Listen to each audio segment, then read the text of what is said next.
Views and opinions of any of the guests of After Hours AM are not necessarily the views and opinions of After Hours AM, its hosts, its staff, or any of its affiliates. Welcome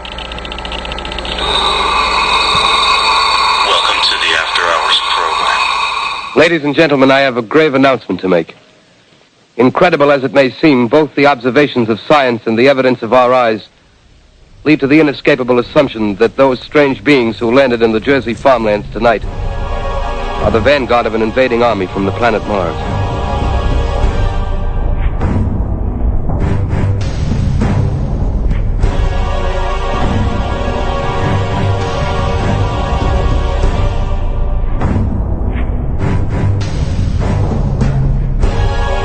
This is the latest disclosure, a report from National Civil Defense Headquarters in Washington. It has been established that persons who have recently died have been returning to life and committing acts of murder.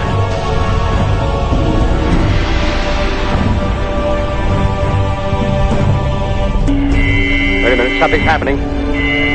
Some shape is rising out of the pit. I can make out a small beam of light against a mirror.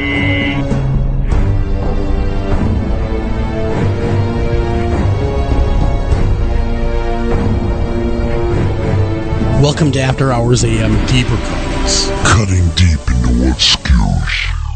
And good evening, everybody. It is Tuesday night. That means it is time for After Hours AM Deeper Cuts. I'm your host, Joel Sturgis. Right along with me is Greg Bakken. And, of course, you all saw us. If you're listening now and you happen to attend last Thursday's live remote over there at the Palmer House, then you met us in person, and we did not scare you too badly, did we, Greg?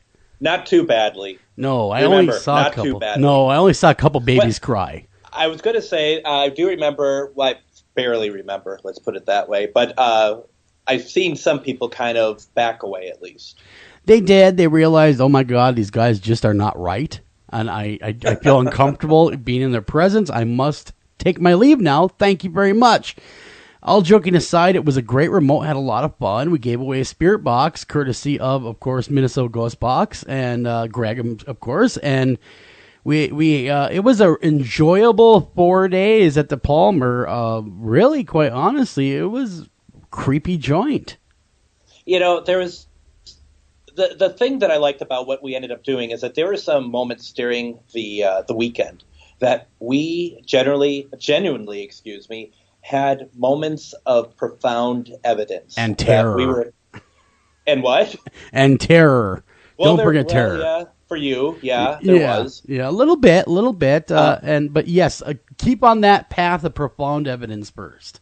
Yeah, I mean, there was some great moments of people getting some confirmation of things that have happened to family members earlier within the last year or so, and then there was a moment that we kind of took part in a crossover using Spirit Box and with Suzanne Worthley as a very powerful psychic that got a lot of helped us get a lot of information, and we helped her, and we really worked together on it. It was, like I said, it was profound, Joel. You were in the room. I was there. Incredible. I saw it. I observed it. In fact, I have it on tape.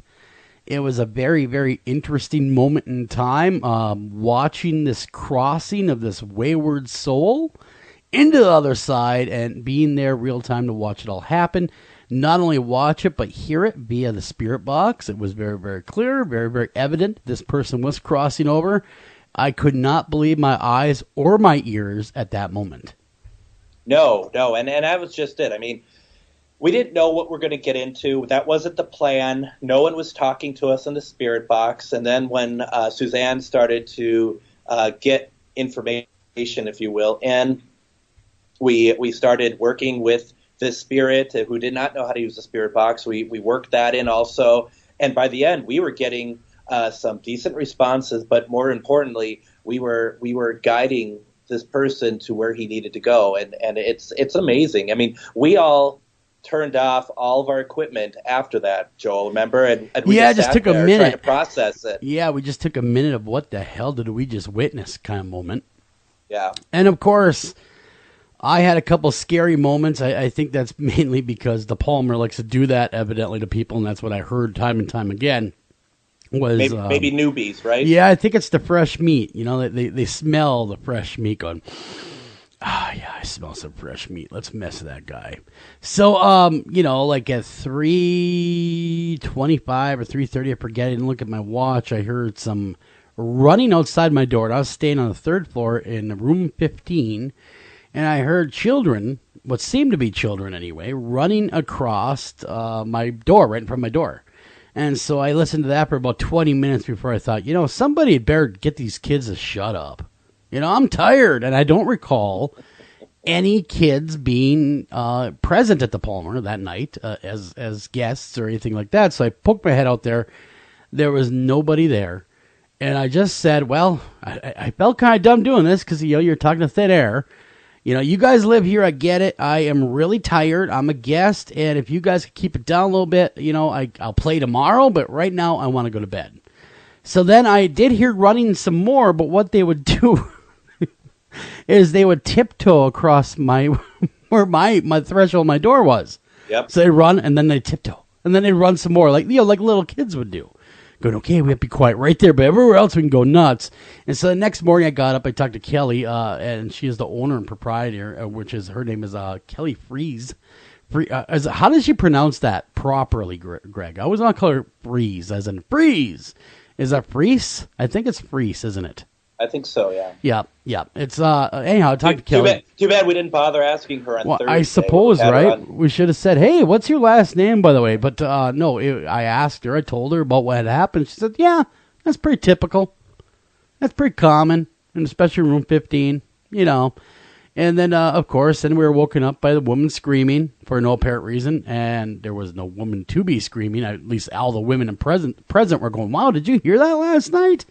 I thought it was one of you. No, it wasn't us.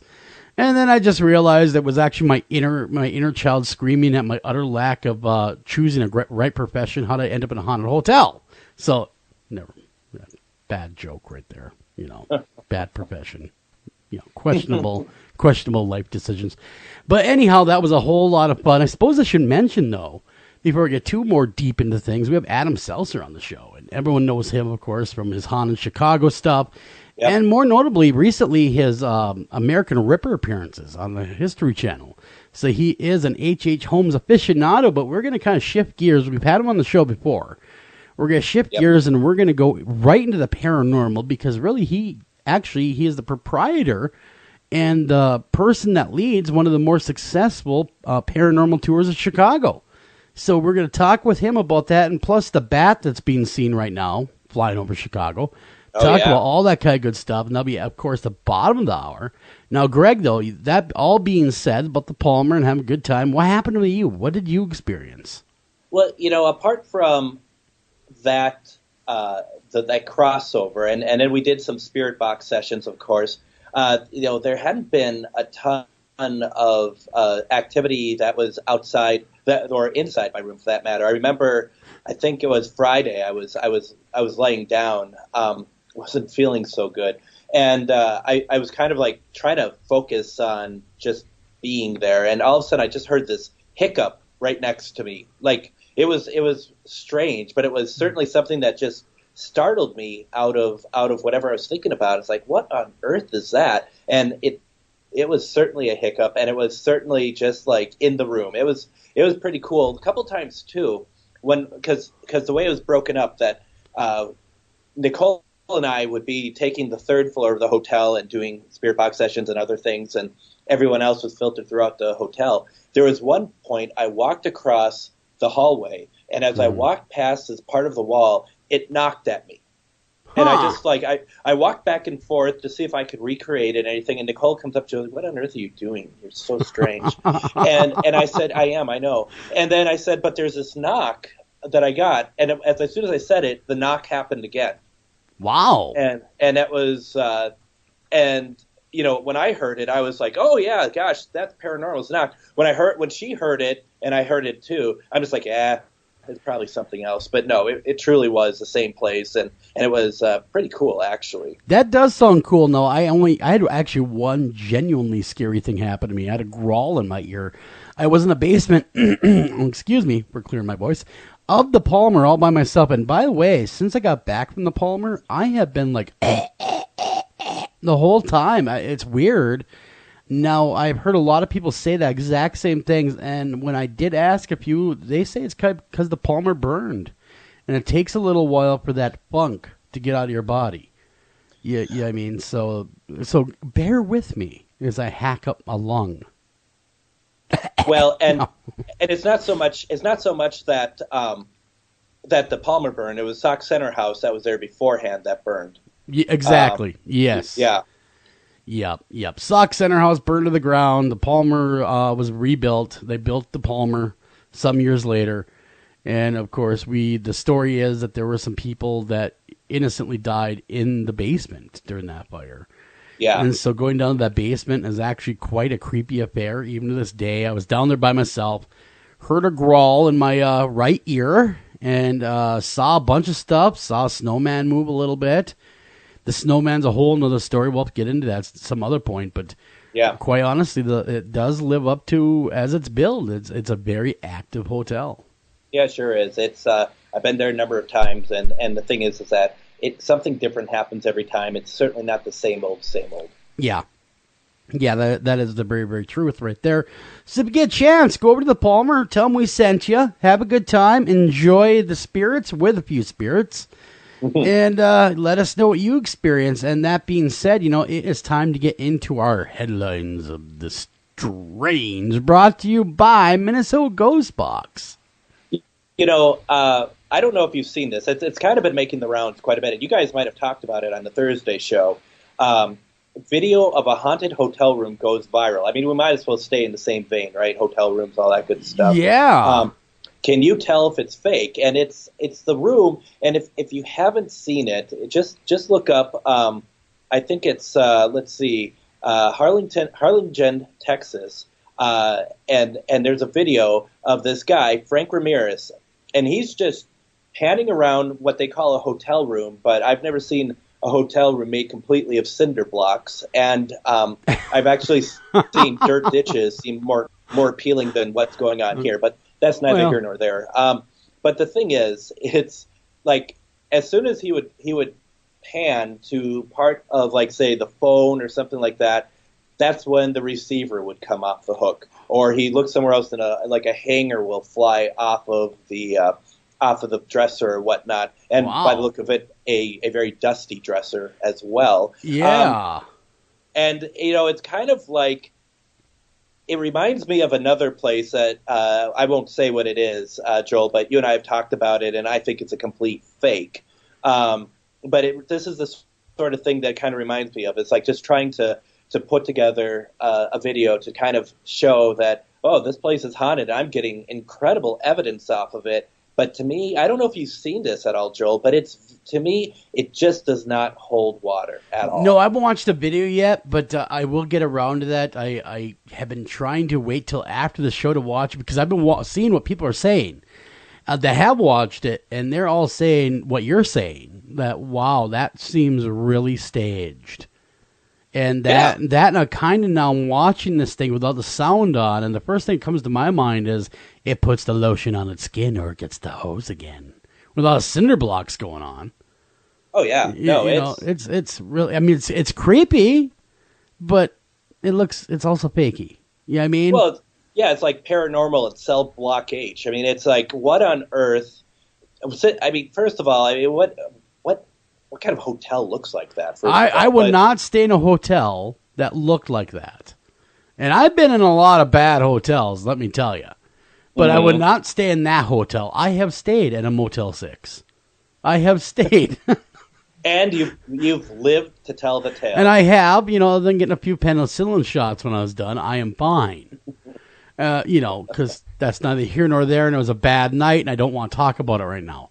But you're right. It is a strange video. Check it out. Let us know what you think of the guy that's in the... kind of reminds me of a take on the 1408 movie. The Stephen King thing. Yeah, I mean, where this is the haunted room. Oh, look, everything go crazy. Well, do you mind if I post this onto our After Hours AM? Absolutely not. Go ahead, man. They'd love that. I'm going to put the whole story up there right now so everyone can see for themselves. And one thing that I'd really like to see happen is I would like people to comment in the comment sections on the Facebook page whether or not you think that this is real or not. Because I was very harsh on it, obviously. But the thing is, I'd like to know what other people think about it also. Well, look, I would, I want, just looking at the way he's set up and everything, I don't know, man. It goes viral. Hotel room. Frank Ramirez just wanted to get some sleep, but there was a pesky ghost in his Harlington, Texas hotel room whose mischievous recordings, Okay, I'm looking at this more now in depth. I am going to go on a limb here and say fake. And the thing about that is that is rare that you ever see anyone try to fake anything paranormal. That never happens. I'm never. shocked and I'm disappointed in life, I think. Yeah, it really makes you question the human condition now. It just reminds me, and I'm not going to say it, but for some reason, it all feels very much like a certain house on the upper west coast in a town that has a space needle. Other than that, I will not give away anything else as to what I'm thinking about here. Yeah. I know it's very coded and veiled, and no one will ever understand what I'm talking about. No, we'll never get it. And it was not on Ghost Adventures. Okay, it was. But anyway, so, I mean, to me, it just seems very much in that vein, personally, my point of view alone. Yeah, I would have to agree, but, we will let the audience, we do have the smartest audience in radio, so they will take a peek at it, and they will let us know if they feel it's faked. Fact or fiction, my friend, is a fact or is a fiction? Just let us know. So, in that vein, and, his whole hotel motel vein for haunted headlines is so popular at the moment. Let's keep it going, okay? Well, let's do that. And I think you're gonna. Yeah, I know where you're going next. This is the story I was dreading. Wait, let's see. Let's see which one it is. Because there's a couple. Because clearly, my imagination and creativity is out the window. This might be the creepiest motel in the world. They say. Is this what you think I was going to read next? Yeah, it's the Clown Motel. Oh, my God, you're going to go there. All right, let's go. All right. Legend has it that the victims of a mysterious plague haunt this lonely motel in the middle of Nevada. But that's not even the creepiest thing about it. That's good because it's not creepy at all. No, the Clown Motel in Tonopah, a tiny former mining town halfway between Las Vegas and Reno, is, as its name suggests, home to hundreds of clowns. Hey, I know a place that has hundreds of clowns, too. I do, too. But that's neither here nor there. Mostly here, though. Yeah, mostly. They decorate the reception, bedrooms, hallways, and walls that have been attracting and terrifying tourists around the globe for the past 2 decades. Some of the clowns even dangle above the beds. Oh, hell no. No. You have to pay extra for those rooms. I would not be going there. No, and then, of course, I do believe that, again, the Ghost Adventures crew has been there. They investigated the Erie Motel, and then they experienced unusually high amounts of paranormal activity. Or they're just freaked out by clowns. I will not be staying there anytime in the near future or ever, because I don't like clowns that much. Oh, you don't? Not really. I feel bad that I know that piece of information. Oh, now. good. I'm glad. Now I'm going to have this picture emblazoned in my mind when I go to sleep tonight. Thinking, are the clowns coming to get me? I mean, they got this life-sized one holding other clowns, a clown holding clowns, and it looks freaky as hell. It looks like Ronald McDonald's ugly brother, Kip. It does. That's Kip McDonough. That's Donald McDonald, and he found something called the crack rock, and ever since then, things have not been right for him. Yeah. Things. That's not a good situation there at all. Boy. No, he missed out on the McDonald's fortune. I don't dislike clowns. And I'm not frightened of them like like you are. And like I said, that's unfortunate that information's now out. But, what can you do, right? Well, here's the deal, is I saw the movie It, of course, I was a kid. Then I recently saw the movie, the Tim Roth movie, what's it called? Clown, which is out. And that was scary as hell because the guy puts a suit on, can't take it off. He turns into a clown. He wants to murder everybody. So I actually put murder and clownage in the same vein. Well, what are you going to do with the new version of It coming out in a couple of weeks? I will do my best to avoid it, but I can't avoid. I have to watch it. It's a lot like a car wreck. I can't help it. I have to look. I have to watch. What's the name of that clown? Is that Penny Farthing? Pennywise? Don't make me do this. Greg, come on. Pennywise, you know that. You're messing with me. Seriously, I'm not joking. I have a phobia of clowns. And I'm not joking either when I say you telling me that was probably one of the worst things you've ever done in your because life. we have some upcoming events together that could turn really sideways really quick. And of course, for me. And then we did do an open call out to people to go to their businesses and historical venues to shoot, scout out some locations for the upcoming Minnesota Ghost Box episodes. I'm not feeling all that secure anymore. I'm thinking you're going to try to do something. Let's summarize it this way. I'm a bad man. So, I think that... I like that. I'm just a bad man. All right, that's what I do. It's like having dessert right now. That's kind of what this is. And I'm sorry. Well, I'm sorry I'm sorry for your future. I bore my soul to you. What is your phobia? Nothing. Germs. See, that's the way you answer those type of questions. Are you a germaphobe? No, I'm not. Actually, you're not a germaphobe. No. No. I'll tell you what my phobia is. Okay, and I'm not kidding. Okay, whip it on me. Melted ice cream. Is it really? Absolutely. Why is that a phobia? It paralyzes me, to be very honest. Now, here's the deal. I don't believe that, okay? And because really, what a clown always wields a knife. Always. Every clown has a butcher knife. If you search them enough, you're going to find all sorts of things that'll kill you. But melted ice cream. You ask all my friends. You ask all two of them, and they're going to tell you that, Greg doesn't like melted ice cream at all. It's actually a phobia. Yeah. Interesting. Well, let's move on from phobias, clowns, and melted ice cream. Where would you like to go next? Why don't we do this? Why don't we go over to, we haven't done any Bigfoot stuff today. It's been a little while. Yeah. So why don't we talk about how police in South Carolina are asking residents to not shoot Bigfoot. What? Whatever don't you do, tell me what to do. Yeah, don't shoot the big feet. Don't shoot them. Just leave them alone. Let them walk by.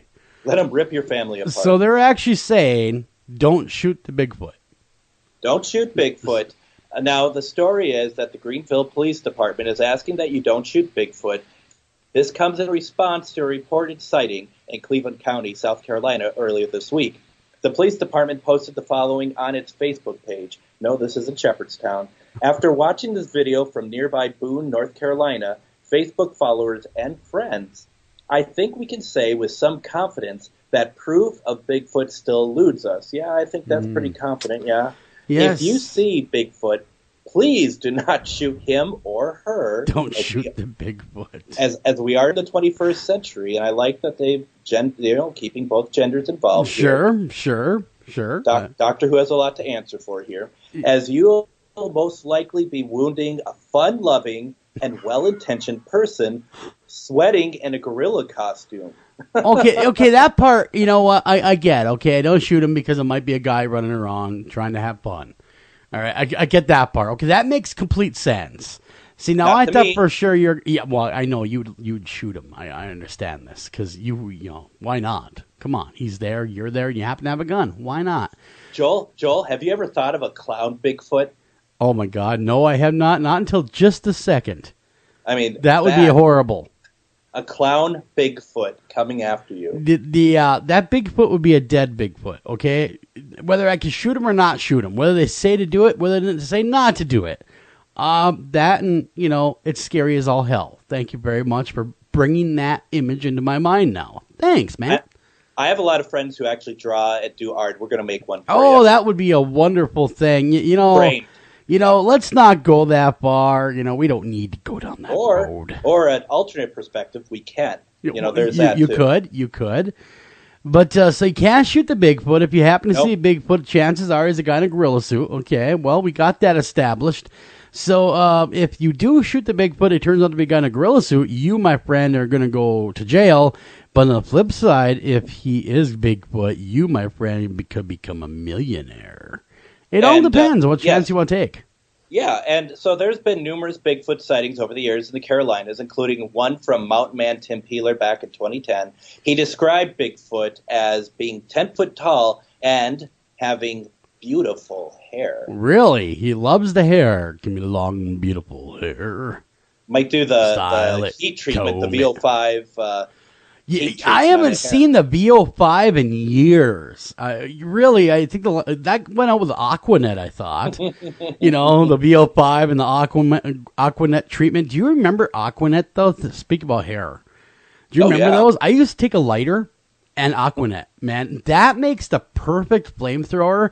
And with those 30-gallon cans of Aqua Net that they gave out, man, you could have a flame going forever. Well, and nothing could go wrong in that situation. Oh, God, sure. No. Nothing ever goes wrong with a homemade flamethrower. Kids, don't let your parents tell you otherwise. No, just kidding. Don't try it, kids. Seriously, don't try it. Do not try that with a lighter. It's a waste of Aqua Net, and it could be a waste of your life, too, because things can get out of control pretty fast. Well, especially if the Aqua Net, is a collector's item. Because they even make it anymore. I'm not even sure if they make it anymore. See, now here's the dirty little secret, and most of the listeners know this already. I don't have hair, Greg. I do not have hair. Oh. I'm follically challenged.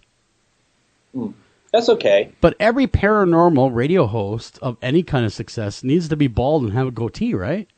Well, I'm halfway there. I could start naming people out there bald and have a goatee and they're famous in the paranormal. But I won't do that because the list is very, very short. Never mind. Really, it is short. I guess that isn't the truth at all. That doesn't make any sense at all, what I just said. No, but that's all right. Yeah, that doesn't, because the clown has gotten into your mind. I would imagine it has. I cannot wait. I'm dying here for the next 3 minutes. We're gonna have Adam Selzer on so we can get away from the clown jokes. And we can talk about haunted Chicago. We can talk about everything from the vanishing hitchhiker, huh? We want to talk about that. To the flying bat thing that's running around Chicago as we speak. To just basically general haunts of Chicago. It's a very haunted city. Lincoln's Ghost? Lincoln's Ghost is there. Greg has probably been to Chicago several times, I'm assuming. Oh, many, many times. Absolutely love it. He loves the Chicago. I've been there a few times myself, and I always enjoy Chicago. And there's so much to do there paranormal-wise. They've really embraced the paranormal stuff in Chicago. Yeah. Which is cool because there's a lot there to embrace. A lot of great stories. And I'm sure Adam will share all that with us here at the bottom of the hour. But that being said, man, anywhere else you want to go in the news before we go ahead and bring Adam in? I just feel like you have to talk a little bit about Rob Lowe in every episode, and there is a quota. There is a quota. We're being paid for this, and by nobody. And it basically just going through this article, just talking about the whole part of this show that he's on with his sons. Is basically it creates memories for us while giving us an excuse to be together. So if we don't find actual results, it's really not all that important.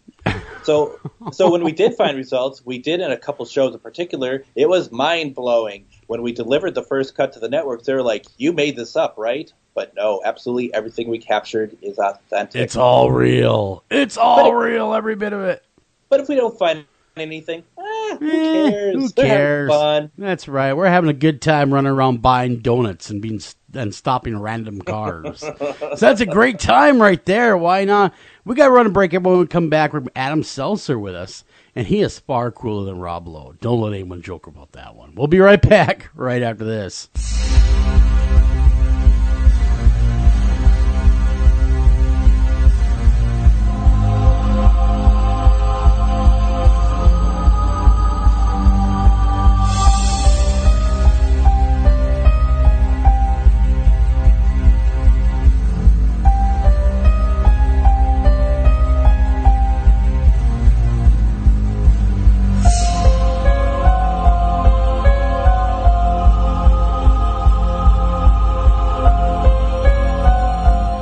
After Hours AM, the Criminal Code. We'll be right back after a word from these sponsors. Ranger Station, Ranger speaking. Yeah, hi. I'd like to report a bear sighting. Location. My backyard. Oh, your backyard. Try telling a bear that. I did, and this bear talked back. Talking bear, that's rich. No, wait, it was Smokey Bear. Smokey? Why didn't you say so? I did say so. Continue. I was burning yard waste. No, boy. He told me to burn legally and responsibly, and to remember that if it's too hot to touch, it's too hot to leave. And as always, he's right. You know, 9 out of 10 wildfires are caused by humans. That means 9 out of 10 wildfires can be prevented. Yeah, I know that now. Thanks to me. Actually, thanks to Smokey. As usual, the talking bear gets all the credit. Get your Smokey on. Always burn responsibly and contact your local fire department for open burning regulations. Because 9 out of 10 wildfires can be prevented. Brought to you by Smokey Bear, the U.S. Forest Service, your state forester, and the Ad Council. Learn more at smokeybear.com. Only you can prevent wildfires. Hi, Tom Bodette. If you can hear me, then you have an internet connection, which means you can do cool things online, like listen to streaming radio, obviously, or watch a video of a monkey washing a cat. Let your freak flag fly. Or you can book a room at a great price at motel6.com. Isn't the internet wonderful? Everything you want right at your fingertips, and whoa, did not need to see that. I'm Tom Bodette for Motel 6, and we'll leave the light on for you. This is Jen McGowan, founder of Wayward Souls Promotions, a company dedicated to helping individuals, teams, radio shows, and others that are seeking exposure for their individual events, conventions, and shows. We offer a wide variety of advertising, such as web-based article, social media posts, podcast advertisement, and so on. Contact us at paranormalpromotion@gmail.com, visit us on Facebook at Wayward Souls Promotions, and visit our website at www.waywardsoulspromotions.com. Excuse me.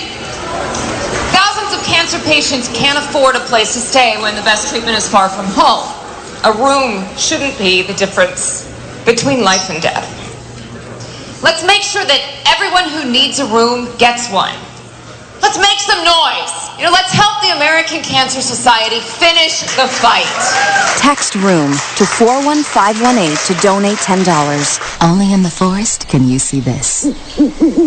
But nothing beats the moment you see that. Cool! That's your child's eyes opening up to a world of possibilities. There are some moments only the forest can inspire. Find yours at discovertheforest.org. Learn about forests near you and discover cool things to do when you go.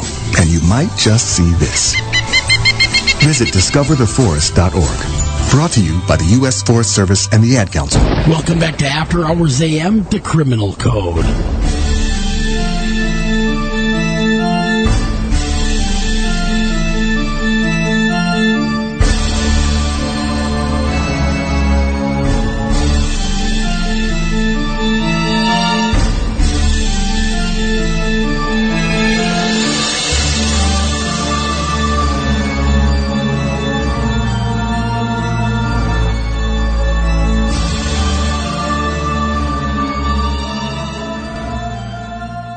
And welcome back to After Hours AM, everybody. I'm your host, Joel Sturgis. Right along with me is Mr. Greg Bakken, and tonight we have a great guest on tap, a guy that's turned into a good friend of ours. We had him on during the whole let me start that all over again, folks. We had him on during the whole H.H. Holmes true crime series that we did. He was such a great guest and so knowledgeable in the paranormal, everything that I love. We had to bring him back again. Of course, that's Adam Selzer, and back by popular demand, man. Can you believe that, Adam? By popular demand. Everyone's like, we got to bring Adam back. Where is he? Over for another smash week. That's right. He's here all week because we have him in our basement. Yes, he did rub the lotion. He did rub the lotion on his skin because he didn't want the hose again. But anyhow, here's more about Adam that you might not know. Adam was born in Des Moines, Iowa, and now lives in Chicago, where he writes humorous books by day and researches history, ghost stories, and naughty playground rhymes by night. After 16 published books, I know I almost stopped myself going, don't go there, Adam. Where are you going to that? Published books, including... We can talk about the playground jungle stuff if you want. Including the acclaimed Smart Aleck's Guide to American History, I Kissed a Zombie, and I liked it. He is just famous enough to have a page on Wikipedia, of all things. That's when you know you made it, when you make it to Wiki. All right, Adam? It's all downhill after that. I'm sorry. But there's a whole lot of factoids that I question on his bio, but I'm not going to take him to, the mat. I'll defend anyone, anytime, anywhere who says I wasn't raised by orangutans. I especially like the one where he does claim to be a confidant of a certain president, Franklin D. Roosevelt. Close friend and confidant, yeah. And how was that? Because he seemed to be a pretty forward-thinking kind of guy. Is that true? He was a forward-thinking kind of guy, but party animal. Oh, man. God, I heard that about him. But the one thing that I just do not believe about your bio, and I never will, is you have been to North Dakota. I have been to North Dakota. Everything I think I had else. McDonald's pizza there, but it might have been Cedar Rapids. Everything else is believable, but that part, no, it's not. But welcome to the show, Mr. Adam Selzer. It's great having you back. And this time we're going the paranormal route, my friend. Now, I want to kick things off with the current news. You have a bat of sorts flying around Chicago. We've got a giant bat, or a humanoid bat. Easiest way to say it to an after-hours crowd is we have our own version of the Mothman, but I don't want to call it the Mothman because there's already a Mothman. And there's a trademark in place.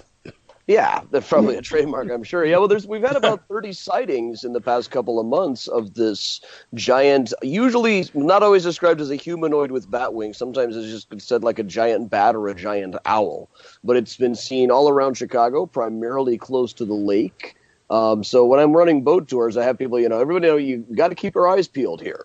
And every time something flaps its wings, I think, there it is, and it's a seagull, or it's been a duck once. Well, you need good bait. Airplane several times. Every time something's flying, I think I'm finally seeing the bat, or whatever we're calling the thing. I've been talking to people, what should we call this? Something Chicago Center, like Bat Rom after our mayor, or... we can't do Man Bat or Batman because those are both taken already. Chance the Flapper, I suggested at one point. How about somebody just suggested to me the Great Chicago Flyer. That's a good one. How about Nightwing? And that's a really good one, yeah. Is Nightwing taken? Yeah, I think that's who Dick Grayson became after he was done being Robin. Oh, that's what it was. Never mind, my bad. What I like about the Chicago Bat, and I personally think it should even be Chicago Batman, because it's like the Chicago hot dog. It's like it's something that already exists, but you just put Chicago in front of it, and then you own it. Yeah. We have Chicago deep dish. Our pizza is deeper than yours, and our bat is bigger than yours. Oh, yeah, and he has the hands to prove it. So how big is this bat that people are seeing? People are variously describing it as like a 5-foot humanoid with bat wings up to being like a 10-foot thing with bat wings. Wow. So we're talking about an awfully large bat here. You would think that people in Chicago especially might try to shoot it down. I don't know. It's not like on the news where the air is 20% bullets around here or anything. That's just... Not like Duluth. Hey now. We cleaned it up. We're only 30%. But getting seriously now, people are seeing this, and is it really striking fear in the residents, or is it more one of those? Most people don't seem to know about it just walking down the street or anything. Those of us, when it does come up, it's mostly in joking context. I haven't heard anybody say to keep the children home because of the giant bat. I was gonna say, has it snatched any twiggy blondes that may be light or small children? Has it grabbed anybody? So it has not grabbed anybody not yet. that I know of. It seems to be minding its own business. So Well, you need. Does it fight crime? I hope so, man. I mean, or what? Cool. Or maybe it creates crime. I don't know. I mean, maybe we should try a thing where we go out. I'll take my wife out and I'll just shout, "Give me all your bucks, lady!" Boy, I hope that no giant crime fighters are going to come and spoil my plans to rob people. My wife is giving me the strangest look. I would imagine she's giving you quite the look.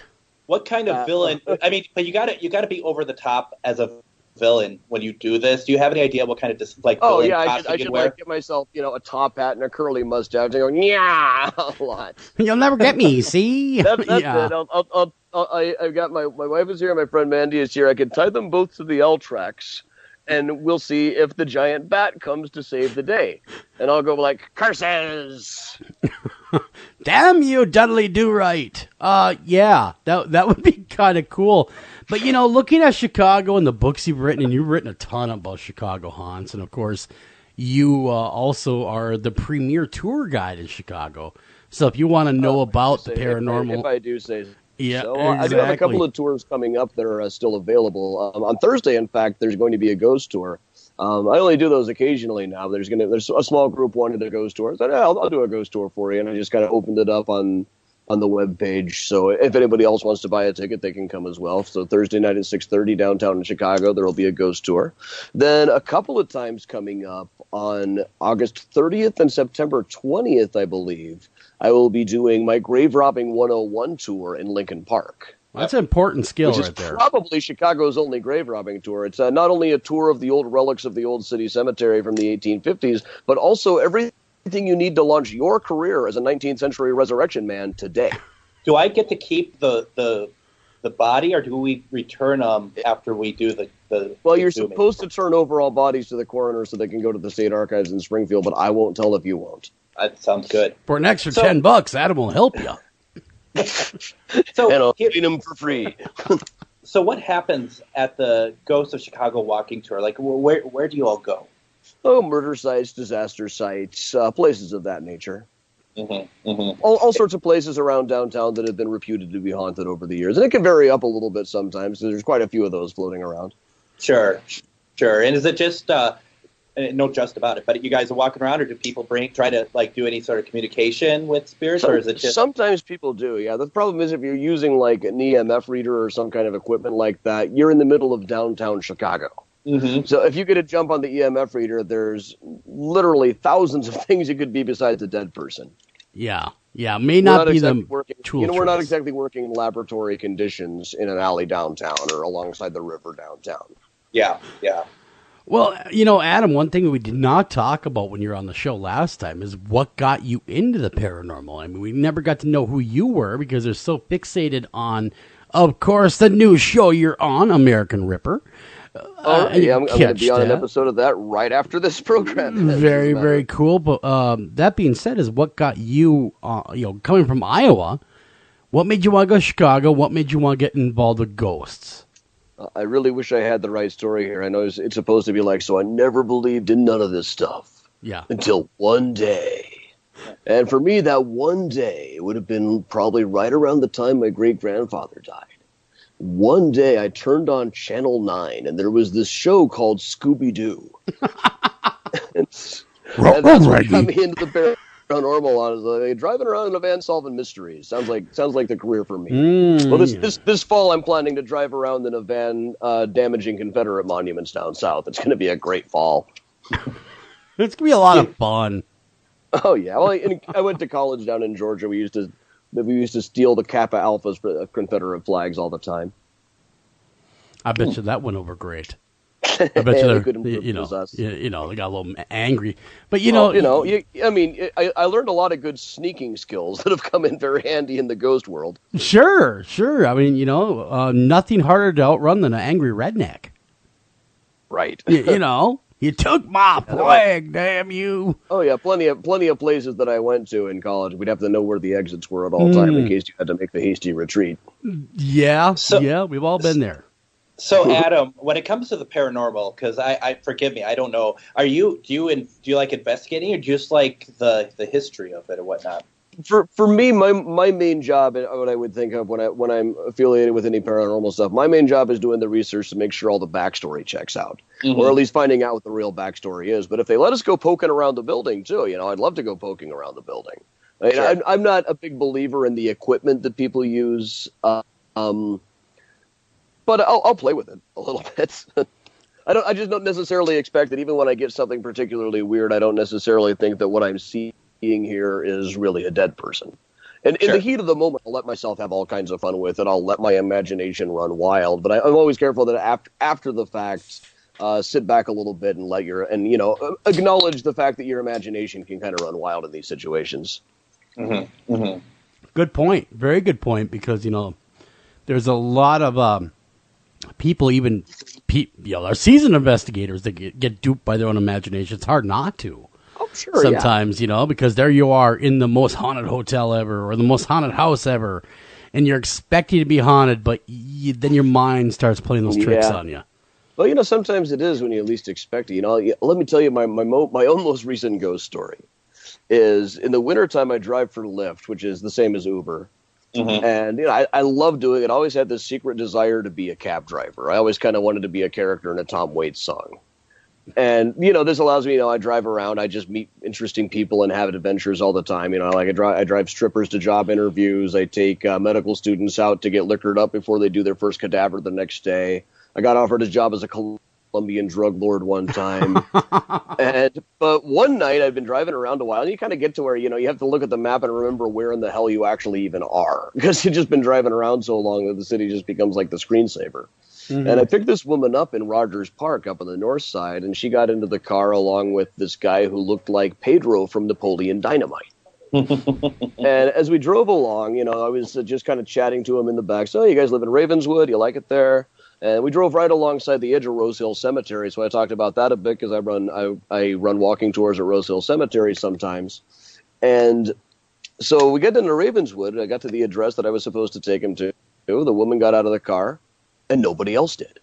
Whoa. And I said, hey, wasn't there some guy with her? She said, no, I wondered why you kept saying you guys and you too and stuff. And I could have sworn I saw the dude in the rearview mirror a couple of times. He would have been sitting behind me. I can't typically see the person behind me in the rearview unless I'm really looking for him. Mm-hmm. But I started to think we went right by the cemetery. There are all these stories, including in Chicago, where the guy picks up a girl and gives her a ride home and she disappears outside of the cemetery. Yeah. So that's our newest ghost in Chicago now, Rose Hill Pedro.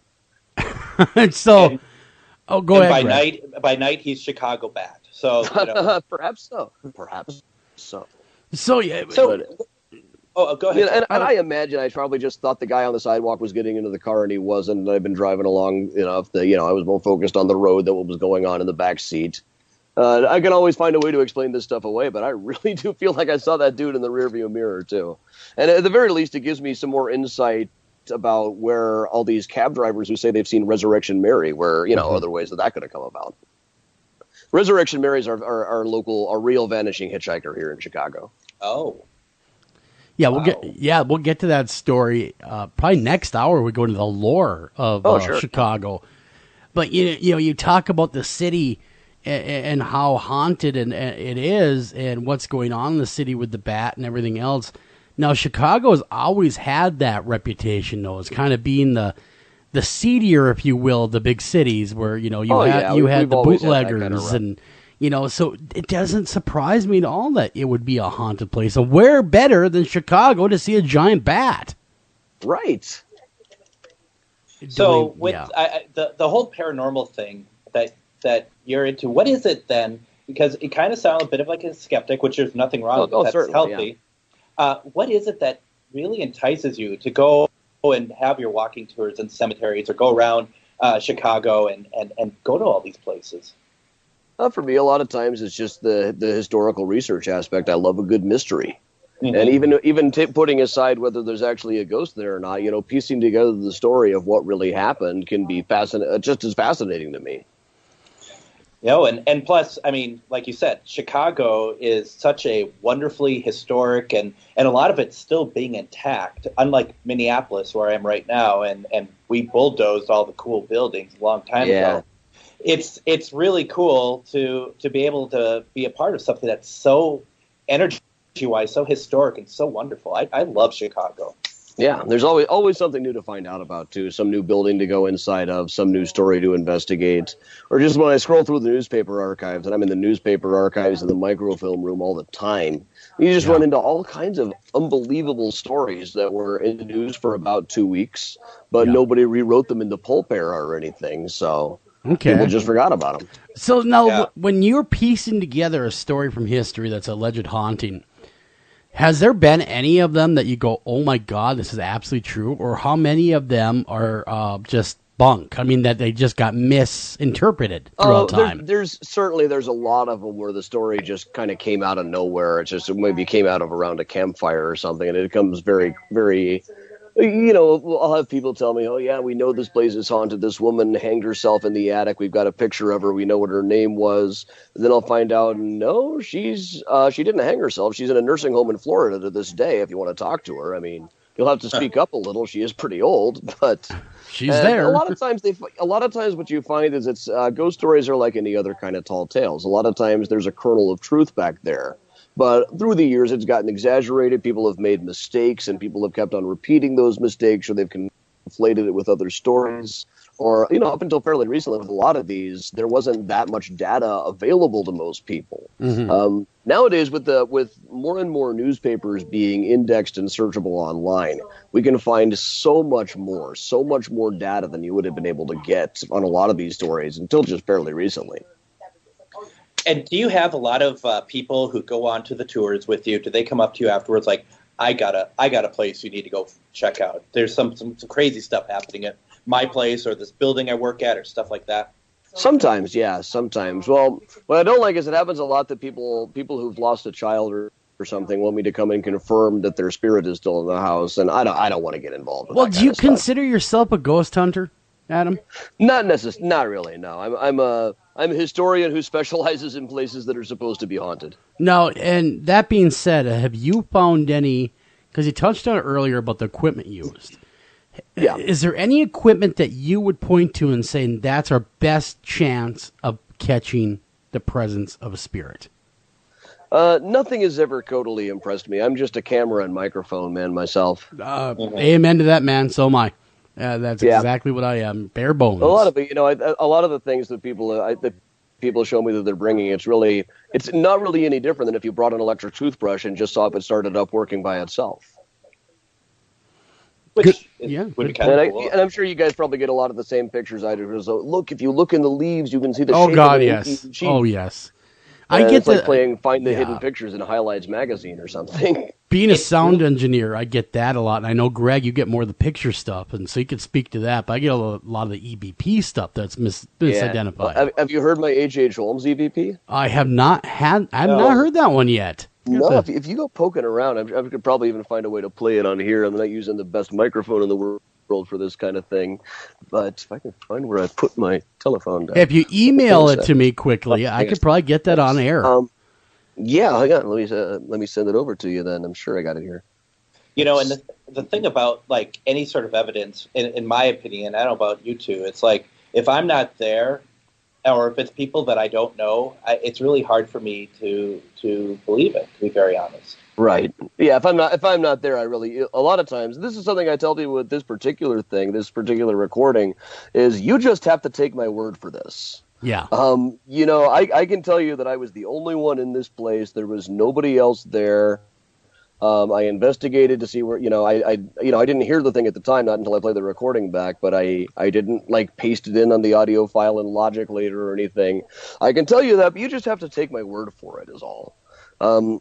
Let's try this kind of the old school way. See, the worst if I just hold, usually on tours I can just hold this recording up to the microphone. People can hear it just fine. Give it a try. Let's give it a whirl. We'll give it a shot. Yeah, I mean it's not something where you need to have headphones on or anything. So I was down in there was only a little bit of overlap between what we call the H.H. Holmes Murder Castle and where the Englewood Post Office is now. Yeah. there's about like 4 feet of overlap, and I got to go in a couple of times with various History Channel shows. And the first time I did end up all by myself down in this tunnel in the basement.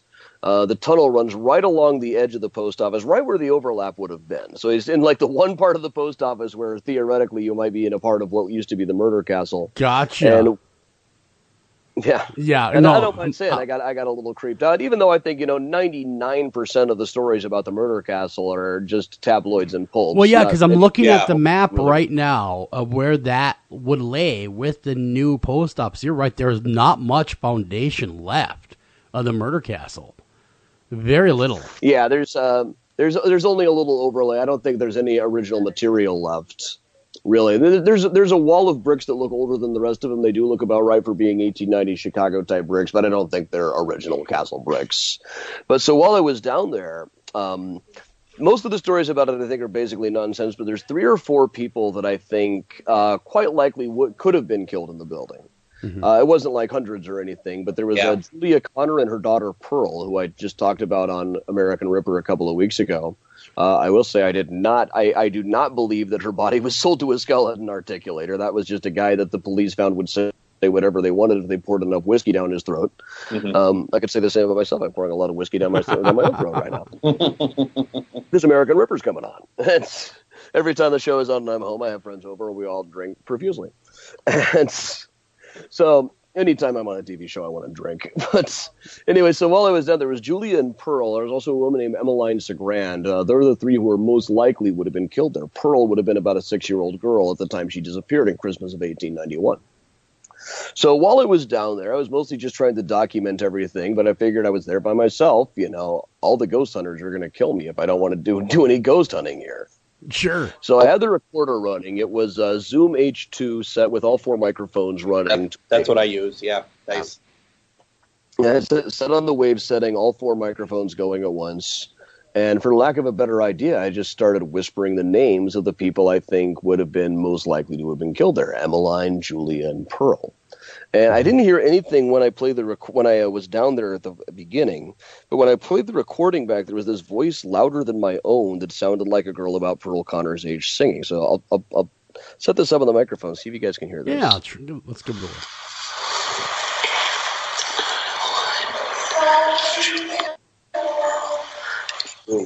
Was that audible? Yeah, it was. Do it one more time if you won't mind for the audience. Yeah, sure.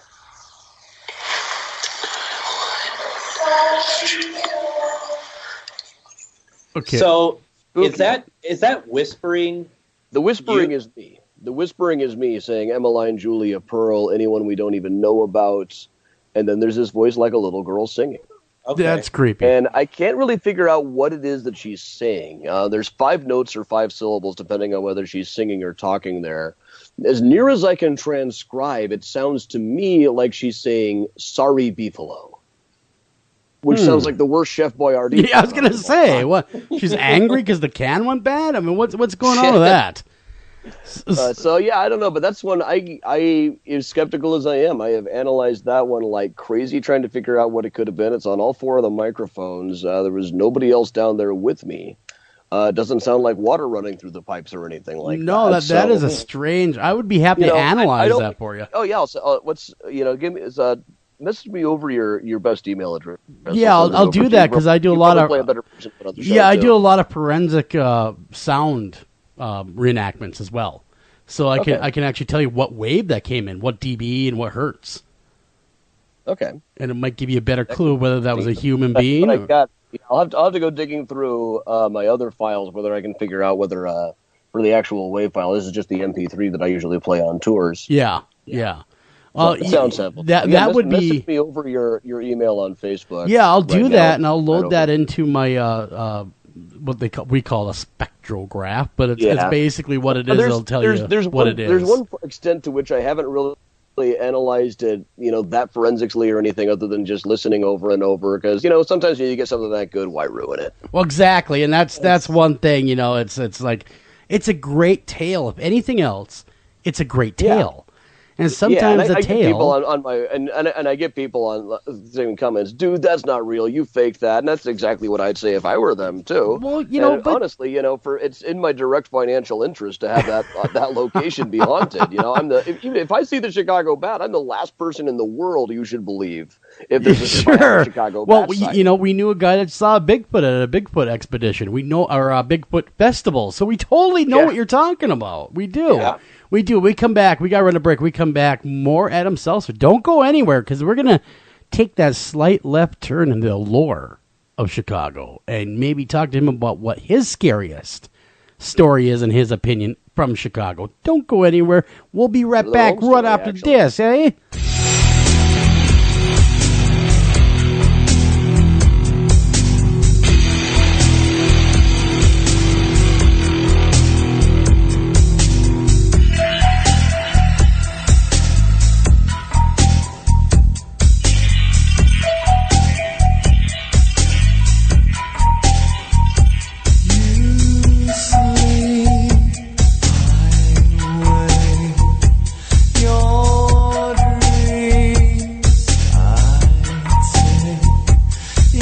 You're listening to After Hours AM Deeper Cuts. Cutting deep into what skews. This is Jen McGowan, founder of Wayward Souls Promotions, a company dedicated to helping individuals, teams, radio shows, and others that are seeking exposure for their individual events, conventions, and shows. We offer a wide variety of advertising, such as web-based article, social media posts, podcast advertisement, and so on. Contact us at paranormalpromotion@gmail.com, visit us on Facebook at Wayward Souls Promotions, and visit our website at www.waywardsoulspromotions.com.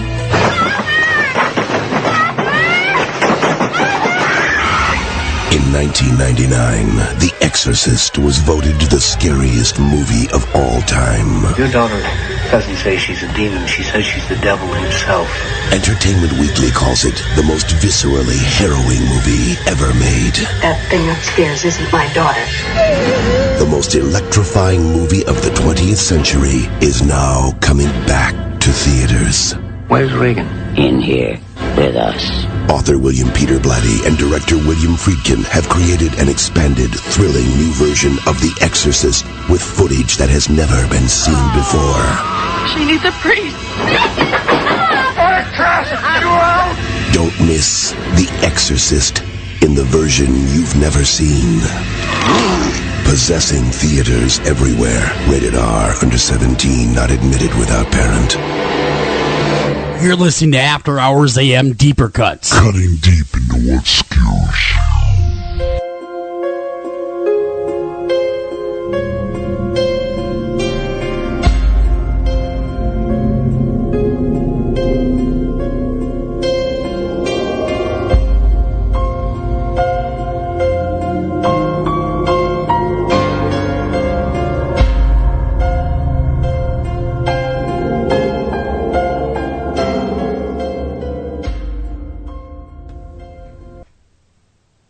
It's Tuesday, and it's After Hours AM. My name is Greg Bakken, and with my co-host Joel Sturgis. How are you doing? I'm doing great. I'm really enjoying talking with Adam and kind of getting down to the nitty-gritty of Chicago.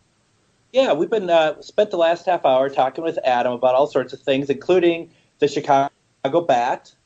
We're talking about a little bit of H.H. Holmes stuff, which has been fantastic. The show is on History Channel tonight. Adam, is that on after a show? Is that on now? It is on right after the show, if I remember right. It's on at 9:00 Central, 10 Eastern. Perfect. Oh, good. Then, perfect. Because I was just gonna stop the show if it was gonna be competing. So. We're done. Show's over, folks. We're watching American Ripper.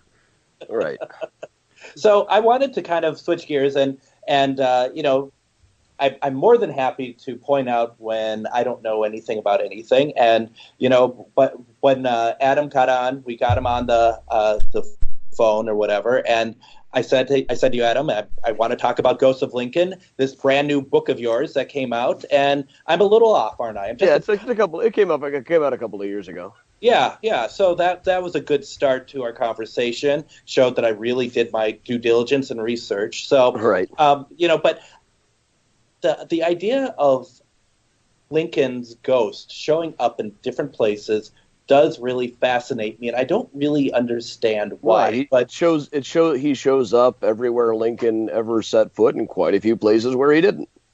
So, what is? And I guarantee you, when this show is over, I am going to order this book because it's something that I am very interested in.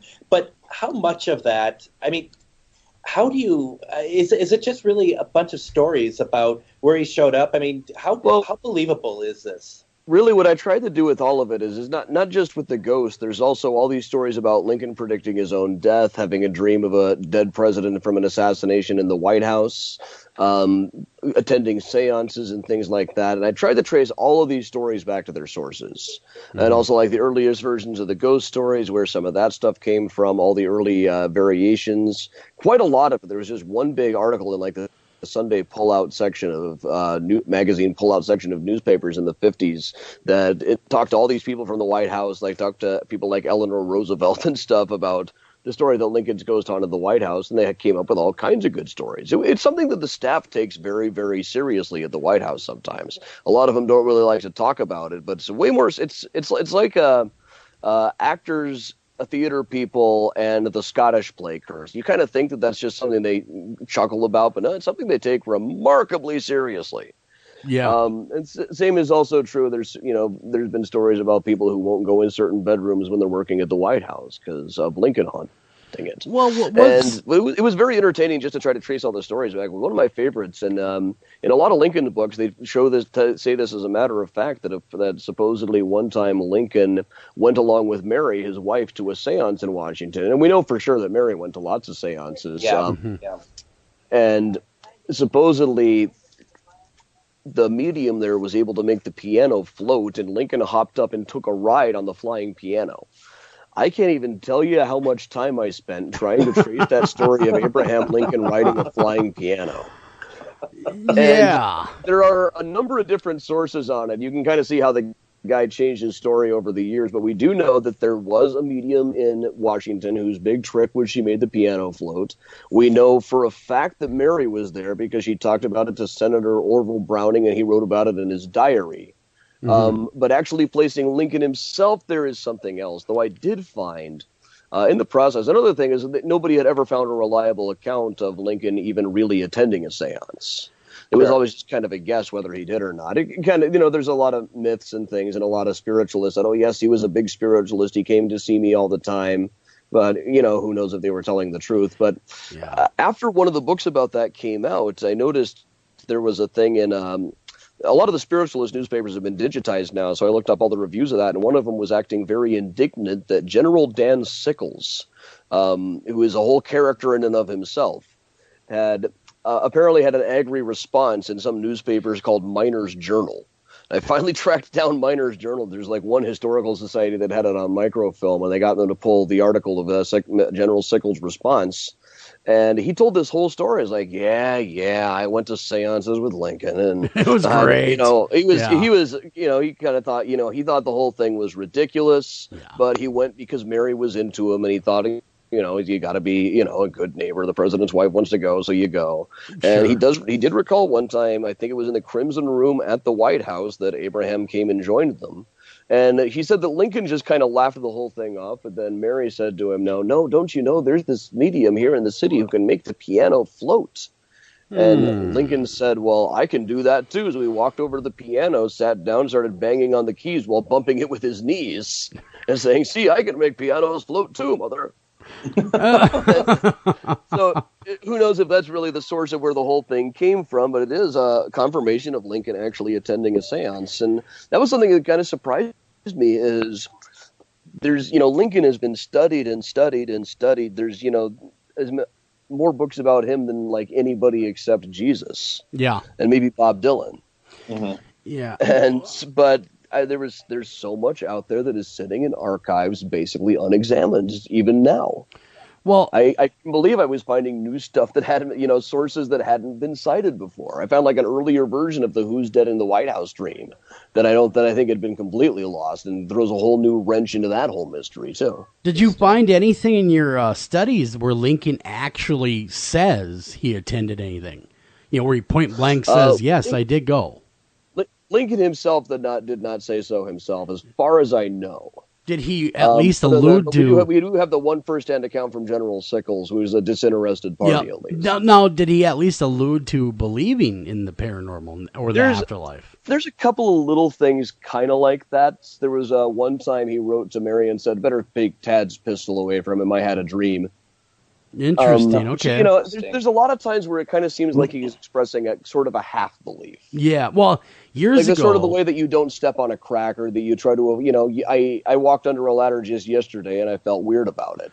He definitely, there's definitely points where he expresses that kind of a half belief, or at least on a superstition level. I was going to say, at the very least, a superstition about it, because I mean he's only got the highest office in the land.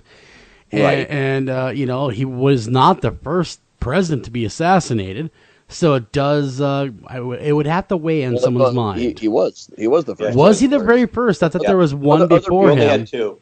Close. Other people have come close. Like somebody tried to assassinate Andrew Jackson, and Jackson beat the shit out of the guy with his cane. I misplaced. We had a couple. We've had a few since Lincoln as well. I mean, even Theodore Roosevelt was shot, and then he went on to speak for about 5 hours.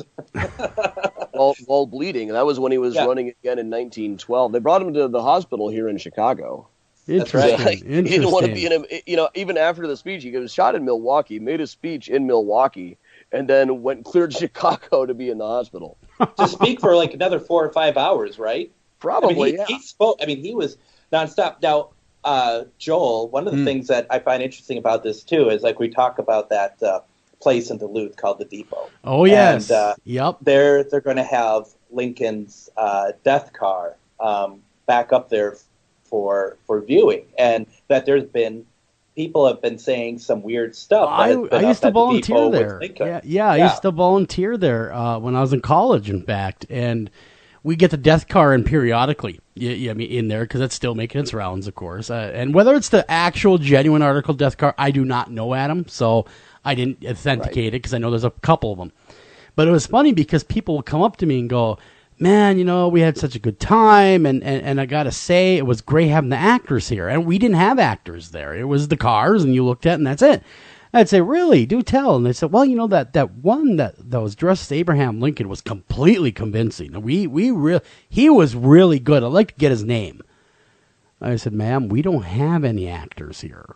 No, we talked to him for like 10 minutes, and he sounded just like it, and he even had the big boisterous laugh that he allegedly had, and all that. No, ma'am, I'm telling you, we don't have anybody. And of course, they get mad and go talk to management, and of course, management would say, "Ma'am, we don't have any actors here that would portray Lincoln." So a few times that would happen, and it, always make me go, what is up with Lincoln and the death car, or whether it is they just want to believe it so bad that they conjure this whole thing subconsciously in their mind that they saw this, you know what I mean? Or whether there actually was a Lincoln there standing there talking with them. No one knows this day, but it's an interesting story at least. Yeah, for sure. Oh, go ahead. I was going to say, but, and then, of course, the Lincoln stuff now. He is the most, like you said, written about president ever. I mean, you look at the list of books that they have, and a lot of books are paranormal about Lincoln. There's been a few, but a lot of them are just kind of regurgitating the same stories without really trying to find earlier sources or trying to figure out. They always blame Mary Todd, though. It was damn Mary Todd that made him go to the seances. Poor Mary Todd. Yeah, if he went to a seance, I'm sure it was with her. She was definitely going to a lot of them, more than I think is generally reported. The poor woman it's hard to diagnose somebody from 150 years later, but I really feel like some Zoloft, Excedrin, migraine, she could have been a whole new woman. Yeah. So, is there anything in this book, in your research of it, that you're just like, I never would have thought, in terms of information that you discovered about it?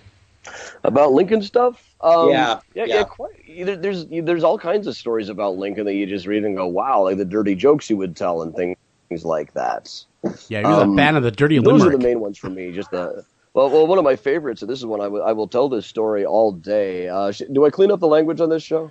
Well, we are on iHeart, so maybe just a tinge. Make it rated PG-13. Okay. Okay, well, that's still a whole wormhole. How about the SH word? Is that okay? Okay, we'll get away with that one. Okay, so according to one of Herndon's sources, Herndon was Lincoln's law partner and first biographer. And now you can just look up all of his sources online, all of the letters that he got from people. One of them was from a person back in the small Kentucky town where Lincoln had grown up, and he told this story that while Lincoln was in office, a guy from that town went to the White House to talk about draft issues, and Lincoln just wanted to talk about all the old families in the neighborhood. And at one point he said, "Now, where is Austin Gallagher? He was my playmate as a boy, and I would rather see Austin Gallagher than any other man living, because he played a dirty trick on me when we were boys, and I want to pay him back."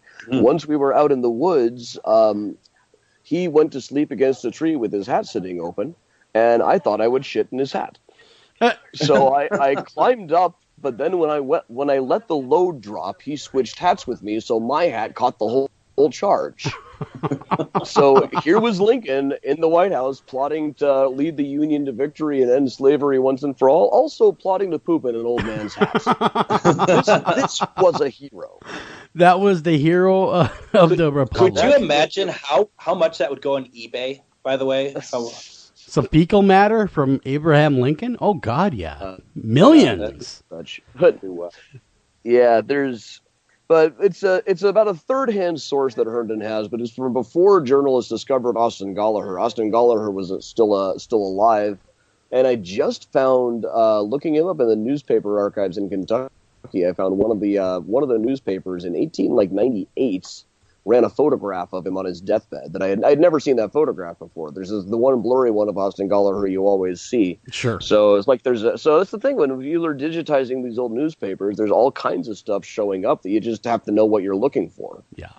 Well, exactly. It's all about what you're looking for, and you have to separate the fact from the fiction, because there's a lot of hearsay in those days. Oh, sure. And, like with a lot of the missing H.H. Holmes photos, there's a lot of photos of him and of his victims and of the scenes that we know existed once. Newspapers would make drawings of the photographs all the time in his day. Well, they weren't quite to where they were printing photographs yet. But now they're just lost. But they could be on somebody's wall to this day, and you just think it's a picture of a regular person. Sure. And that's the question I want to ask really quick. Is there any paranormal evidence related to Holmes? I mean, has there been an EVP, to your knowledge, of Holmes speaking up? I've heard of people saying they've got them. I've never been entirely convinced. Interesting. Very. See, now it's a little analyze a little bit. People do lots of weird. They do. And it's a field that attracts some real interesting people. Let's just say that. Most people that do have something like that, and if they are legit, they'll give it to me to analyze. Yeah. And if they really believe this happened, they'll put it up to scrutiny. And if I shoot them down, a lot of them are like, "Oh, damn it, I thought it was real." But the ones that are truly want to be the hoaxsters don't ever give it up for scrutiny. So that's a pretty good red flag. Yeah. Well, I also get a lot of letters from people who say they've found a lost photograph of Holmes, and some dude with a mustache that they found on eBay. Guys who watch a lot of Antiques Roadshow, I think. And some of these guys will not take no for an answer. Yeah. It's like, no, it's got the guy's name on there. It's got the town he's living in. Those are both wrong. The ear is wrong. That eye is wrong. The hairstyle is wrong. Everything is wrong. The uniform is wrong. But they just won't take no for it. But other than that, it's just right. Yeah, and often these are guys whose use of spelling almost approaches a sense of outsider art.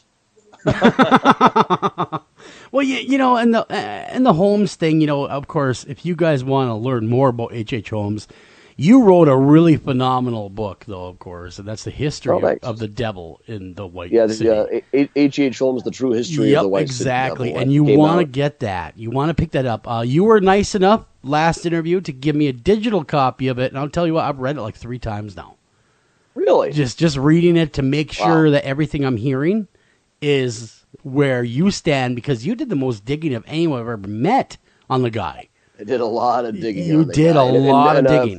By way of another plug, if you want to read some of what I found on On Kindle, you can get a thing called Very Truly Yours, H.H. Holmes, where I transcribed all of the letters that I found, all of the articles that Holmes wrote, a lot of which had never, transcripts from trial records and stuff, and a lot of stuff that had never been in print since the 1890s, or sometimes some of the legal archive stuff had never been in print at all. It's like 100,000 words of stuff, or 150,000. It's a huge set of sources. That's on Kindle. So it's kind of like a companion volume to H.H. Holmes' The True History of the White City Devil. Yep, another one I'm gonna have to pick up. I'm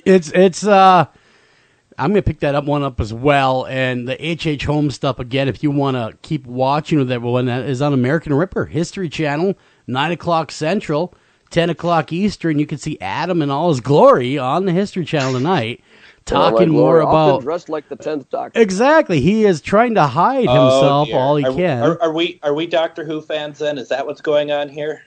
Not hardcore. I wouldn't beat anybody at Doctor Who trivia or anything, but I know how the 10th Doctor dresses. Yeah, exactly, yeah. So how is it then? I was going to ask you this before the break. You kind of alluded to, when you're on, you're going to drink the whiskey or whatever. How is it to see yourself on television? Do you like it, or is it kind of... I enjoy it, but I always kind of cringe at myself on television. It's like trying to read my own book. It's always I think, I would have done that differently. Oh, they edited that one weird. Or, oh, please tell me they edited that one weird. That's exactly why I don't listen to my own radio shows. Because I hate hearing my own voice. It's like, shut up already. I already hear you enough. But, now one thing that has always made me laugh and wonder and giggle a little bit is the lore. And especially Chicago lore. What about this Resurrection Mary? She's been around forever. What is her real story? Oh, that's a good question. Well, that's basically nobody knows. I'll tell you the very basic version is people tell stories about a guy is out driving and he picks up a young woman who, on the side of the road, often she looks like she's in distress or something. He offers her a ride home, and she won't really say much other than to point him down Archer Avenue. But then when they get to Resurrection Cemetery, she'll start saying, pull over, you have to pull over right now. And they'll pull over and say, well, all right, but can I walk you the rest of the way home? Then they look over the passenger seat and she's just gone. Now, in the basic vanishing hitchhiker legend, usually it goes beyond this. The guy goes off to her house, the address she had given, and her mother says, no, that can't have been my daughter. She died in a horrible car wreck 3 years ago. But then he looks in the picture on the back of the piano, and there's the girl who was just in his car. So vanishing hitchhikers like this have been around forever. There's a variation on the story in the Bible. In the 1940s, folklorists started writing academic journals about the vanishing hitchhiker story, and even then, most of the examples they were citing were things that took Chicago. Resurrection Mary, the ghost that we've been calling that for years, is probably the basic example. What interests me about her is that when you really break down all of the first-hand sightings, and for one thing, there are first-hand sightings. A lot of times with a vanishing hitchhiker, it's something that happened to like a friend of a friend of a friend of the guy you waited in line for the Haunted Mansion with last time you were at Disney. Mm-hmm. And in the case of Resurrection Mary, we've got a lot of first-hand sightings, and I tried to include all of them in the Ghosts of Chicago book. There's like a whole database of them. And what's interesting to me is, with like one exception from the 1970s or 80s, a lot of the basic tropes of the vanishing hitchhiker myth are absent. Mm-hmm. Usually we expect them to go to the woman's house, like find their sweater on her grave the next day, find out that she died, that usually he met her at a dance hall or something. And usually when people tell the story of Resurrection Mary, they include all of those things. Yeah. They always find out it's supposed to be a girl who died coming home from prom. People meet her at the dance hall. The sweater story doesn't come up too often, really. But, usually when people tell the story of Resurrection Mary, they're just telling the vanishing hitchhiker story. When you really look up the actual first-hand sightings, a lot of them were just more basic. A lot of them is just they picked up a woman on the side of the road. She didn't really say much. They drove along a bit, and then she was gone after they passed Resurrection Cemetery. A lot of the more dramatic aspects, are kind of absent. There's nothing to indicate how she died or what her name is, even.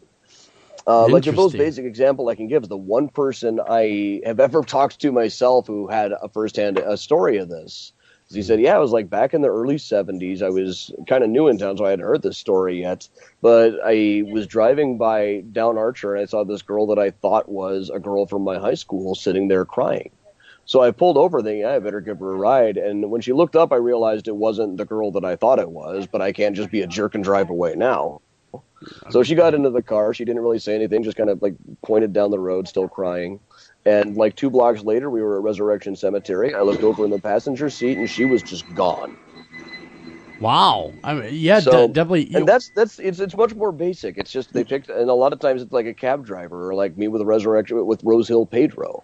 The person got in the car, and then the person was gone. A lot of the more dramatic aspects are just missing from the first-hand account. So that's part of why we don't really know who she's the ghost of. It's kind of a fun project for genealogists and researchers to look up all the Marys who are at Resurrection Cemetery.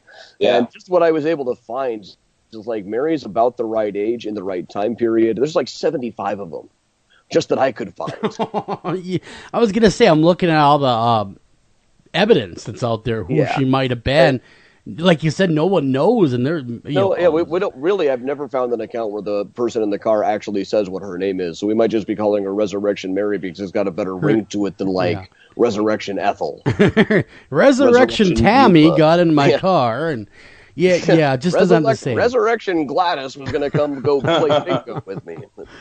I know that both Greg and I, we've heard accounts of these legendary things as well. I mean, doing paranormal investigative work, you got to separate the myth from the facts sometimes, and some of these myths are so deeply held that they can't even separate them. The people telling it, it's kind of like, well, that's a myth that we heard a long time ago, and you have to understand it's a myth. You're only reciting what your buddy down at the bar told you. Right, or what you heard on the playground in the first place. Exactly. And some people will get very attached to this. Like, the way I heard it first is exactly what's really and what's real and what's true. And people get very attached to certain candidates for who Mary might be the ghost of that go around. Like, very, very attached to some of them. And the fact that it turns out, no, she's not even buried in the right cemetery, or no, the story was already 3 or 4 years old by the time that woman died. They don't like to hear that sometimes. I can be as nice about it as I can, but the bottom line is, assuming that this is a real vanishing hitchhiker, there's nothing to really connect it to anybody. Nobody who died in a car, there's no reason to think she died in a car crash, no reason to think she would show up in dance halls or anything. Yeah, because every story I've ever heard starts with the dance hall. She was in the dance hall. That's one of the tropes that folklorists identified in vanishing hitchhiker stories years and years ago. Really, the dance hall does come up occasionally in Resurrection Mary stories. Now, the one of them that was on Unsolved Mysteries, when this went on Unsolved Mysteries, a guy named Jerry Palace told the story, including every last one of those tropes. But the problem with him, to me, is he also said that he didn't remember where the girl lived or what her last name was. And that's where he loses me. Like, how are you going to give a dead girl a ride home and forget where she went? Exactly. You think that'd be ingrained in your memory. Go ahead, Greg, man. Sorry about that. So, no problem. So, and if you said this, I apologize. When did we get our first sighting of Resurrection Mary? The earliest one I found, I think there was one of those folklore articles from about 1931. They didn't specifically say Resurrection Cemetery, but based on the area they were talking about, it would have been Resurrection. So 1931. Do you know if anyone has ever given any description of like the clothes she wears? I guess what I'm getting at is, throughout the 70 years or whatever that we've been hearing about her, has her appearance been continually set in the 1930s, or is it more contemporary with the time? Pretty much. It's usually a blonde with in fact, in the sightings, people say that there's like sometimes blonde, sometimes brunette. Every sighting I found was blonde. Usually in kind of a white dress. Later sightings, they start talking about an old-fashioned dress, like at the ballroom, the Willowbrook Ballroom. One of the attendants said, there was this woman there. It wasn't a punk style. Specifically, she said it wasn't a punk style. It's like 1982. Mm-hmm. Wasn't the punk style. We knew she was a square. She looked like she was in the 30s. What the hell's wrong with that ghost? Changed to Square Mary. She probably just looks like a hipster now. But the trouble is, if people tell me they've seen her now, I know there are quite a number of people out there who get their kicks out of putting on an old dress and maybe some phosphorescent paint and walking down Archer Avenue to mess with I was gonna say now the story's probably pretty played out. You don't get that many anymore reports. I haven't heard I haven't heard a realistic Resurrection Mary sighting in a really long time. At this point, the story is so well known that even if somebody told me they did, I'd have an awfully hard time believing. Yeah, you'd ask him for the More so than you. Yeah, you'd ask him if they were on pain meds or something. What's the name of your dealer, by the way? We got to run a break, everyone. When we come back, we're going to have more Adam Selzer. Don't go anywhere. We're going to talk about other famous Chicago haunts and what he thinks of them. And again, you want to catch him right after the show on the History Channel on American Ripper, and he'll be right on there again. And I plan to watch that as soon as we're done here, and you should too. We'll be right back right after this.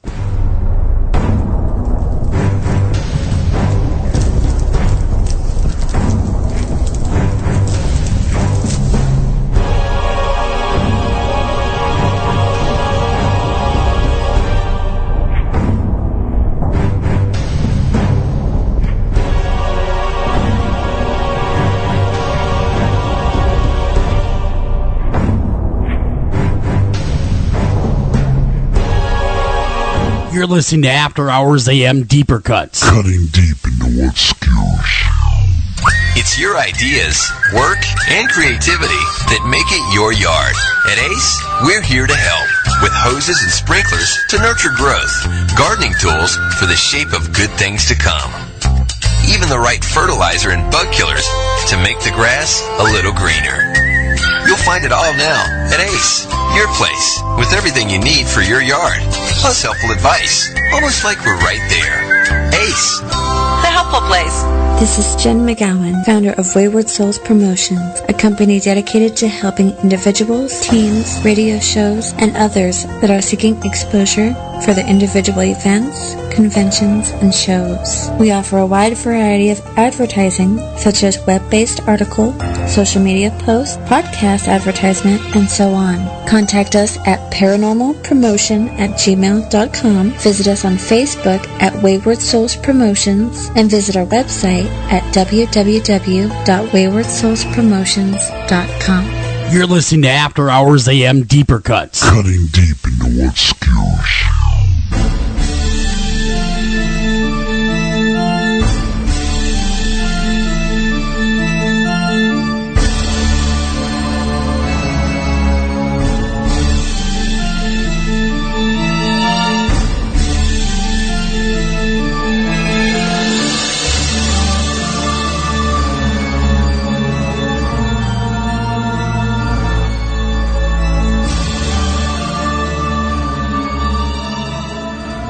And welcome back to After Hours AM, everybody. I'm your host, Joel Sturgis. Right along with me is Mr. Greg Bakken, and tonight we are talking with world-renowned author and all-around sexy History Channel beast, Adam Selzer. And, Adam, one thing we haven't talked about yet, and we've been talking about all things Chicago lore and all things Lincoln, is a St. Valentine's Day massacre. Are there any hauntings? Four-part harmony and full orchestration. Yeah, is there any hauntings associated with that? There's quite a few, actually. One of my favorites, and this is the one I have the best story about anyway, and is there was one survivor of the massacre. There was a German Shepherd named Highball who'd been tied up to the axles of one of the trucks. For those who might not know, the St. Valentine's Day Massacre was a thing where on Valentine's Day of 1929, 7 people affiliated with the Bugs Moran gang were lined up against the wall of a garage on the north side and shot to death. We think a couple of guys dressed as cops probably came in like it was a liquor raid, lined everybody up, and said, all right, which one of you mugs is Bugs Moran? And none of them was Bugs Moran, so they just shot all 7 of them. Sure, just sprayed them all down. Presumably this was a hit ordered by Al Capone, though it's difficult. It's still an unsolved mystery, really, to this day. Mm-hmm. So it was kind of the beginning, the end for the Capone gang. After that, people stopped thinking of him as Robin Hood and started thinking he was a regular old murderer. Yeah. But in any case, so the garage itself is long gone, but the space where it stands has been there is still there. There's like a senior living apartment complex next to it, and there was this woman who used to come up to me a lot. And I'd be out there telling the story to people, and this woman would come up and say, "Are you talking about Al Capone?" I know him, and I loved him. Yeah, she talked like the Wicked Witch on Snow White. And she came up and she said, like, well, let me tell you, I went to Target last week. Do you know why? And I'd be like, no, but she told me the story enough that eventually I did in fact know why the old woman went to Target. She went to Target to buy a giant dress to hang up over her mirror. Oh. Because every now and then she said she was looking into the mirror, and instead of herself looking back, she was seeing a guy dressed in a pinstripe suit and a fedora looking back. That was her story anyway. It was always a lead-in to telling me about Judgment Day. I would have asked her about buying apples. You went to Target to buy more, poison apples? Is that where you're there? So that was the 7 guys that got killed, of course, were the North Side Irish gang, right? More broadly Irish. We tend to divide that up into saying the South Side Italian gang and the North Side Irish gang. It was a little more complicated than that. And so they were killed because they were... they were challengers. It was a gang. There was a gang war going on. Yeah, they were challengers to the Capone at that time, the Capone Empire. Yeah, presumably it's because they were competitors, or presumably Moran himself would have been the target. Mm-hmm. Mm-hmm. And they did not get bugs. They never figured out who the shooters were. My own best guess would be a couple of guys named Scalisi and Anselmi that Capone had used before. They were really dumb guys. So shooting all 7 of these guys, but not the person they were supposed to kill, is exactly the kind of boneheaded move they would have pulled. That might explain why they were found beaten to death with baseball bats by the side of the road in Indiana a few months later. I suppose it's overwhelming with the amount of people and a lot of lore around gangsters in general in Chicago. Quite a few, yeah. There's not as many gangster ghosts as I would really think. I'll tell you, my favorite St. Valentine's Day Massacre one is I kind of got distracted with the old woman story. But the dog thing, people said for years if you walk a dog by the fence where that field was, the dog will jump up and bark and even try to attack the fence. Presumably because of some kind of psychic imprint left behind by Highball the dog. Huh. And a few years ago, a woman took a dog on my tour. She snuck a dog onto the tour bus.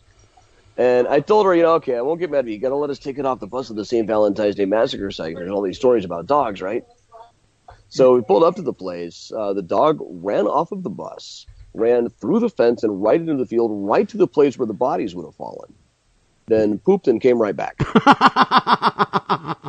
Leaving me up there saying, see, folks, it scared the shit out of the dog. That's fairly anticlimactic right there, Adam. I thought you were going to say he channeled Highball. It's the other thing. If these psychic imprints were a thing, I think it would just be like the basic laws of thermodynamics. They wouldn't last forever. Eventually, they kind of dither into the environment. You would think. Yeah, you would think. After a certain amount of time, there has to be a half-life to that kind of energy. Sure. It has to be. So another question coming. John Dillinger. Is there any John Dillinger sightings around Chicago? Is he haunting? A little bit. It's one of those ones. Richard Crowe, a ghost tour guide in the 70s, used to talk about people seeing the ghost of John Dillinger running halfway down the alley where he was shot and then disappearing. It's one of those things. I've never talked to anybody who actually saw that ghost. I've never seen a firsthand encounter with that ghost. But yeah, it is one that people do talk about. Okay, here's one over kind of by the Biograph Theater, which is still standing. Here's one that totally threw me for a loop. I was not expecting to see this in the list of questions. Harpo Studios.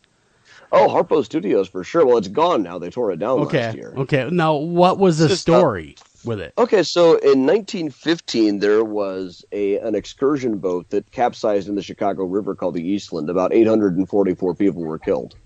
Mm-hmm. The bodies were initially taken across the street to the Reed Murdoch building to be embalmed. Then most of them were taken out to the 2nd Regiment Armory building to be lined up and identified. Just like a couple, like rows and rows and rows of bodies. People would just walk along looking under in every individual blanket trying to find their loved ones who were missing after having been on the excursion. And that 2nd Regiment Armory building is now Harpo Studios, or it was up until a year ago when they tore it down. That's where Oprah used to film her show.